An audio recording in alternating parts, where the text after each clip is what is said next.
Question 31, an easy standard question, rolling dice, throwing dice, right? It's a probability question. We're throwing how many dice? 2 dice are thrown at the same time. What is the probability that the sum of the two numbers appearing on top of the dice is equal to 8, right? Okay, we want the sum to be 8. The number of total outcomes, which is going to be the denominator, is equal to 36. When 2 dice are rolled, 6 times 6, which is equal to 36. Number of favorable outcomes, we need to count the instances where the sum is equal to 8. The first die showed a 1. For the sum to be an 8, we needed a 7. 7 is not an outcome in a die, so 1 7 is not a possibility. So it could be a 2. 2 6 is a possibility. 2 plus 6 will give us an 8. Move on to 3 for the first die. 3 plus 5 will be an 8. Move on to 4 for the first die. 4 plus 4 is an 8. It can be a 5 and a 3. It can be a 6 and a 2. To get an 8, we need a 7 and a 1, but 7 is not a possibility. So how many favorable outcomes? Number of favorable outcomes is 1, 2, 3, 4, 5. If I got one of these outcomes, then the sum is going to be an 8. Number of total outcomes in the denominator, 36. Number of favorable outcomes is equal to 5. 5 by 36 is the required probability. Part 2, the sum is a 13. The maximum number that you can see in any die is a 6. So 6, 6 is the maximum value you can get. So max sum is equal to 12.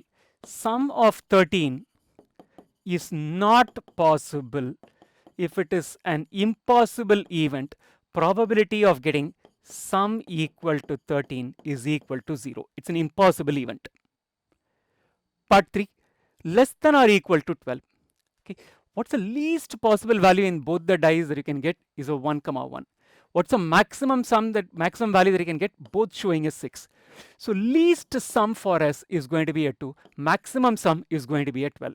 They're saying the sum should be less than or equal to 12.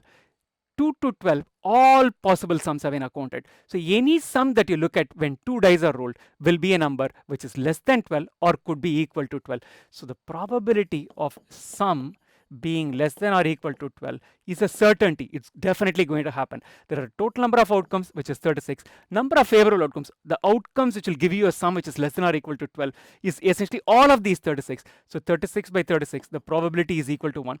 This we can call it as a sure event or a certain event. Before you leave, I want you to do two things. One, sign up at online.maxtute.com to get started with CBSE Class 10 Math online tuitions.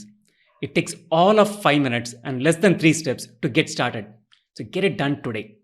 And second thing, I want you to subscribe to this channel if you already haven't and turn on notifications so that you get notified every time a new video is uploaded. And also spread the word about this channel to your friends and classmates.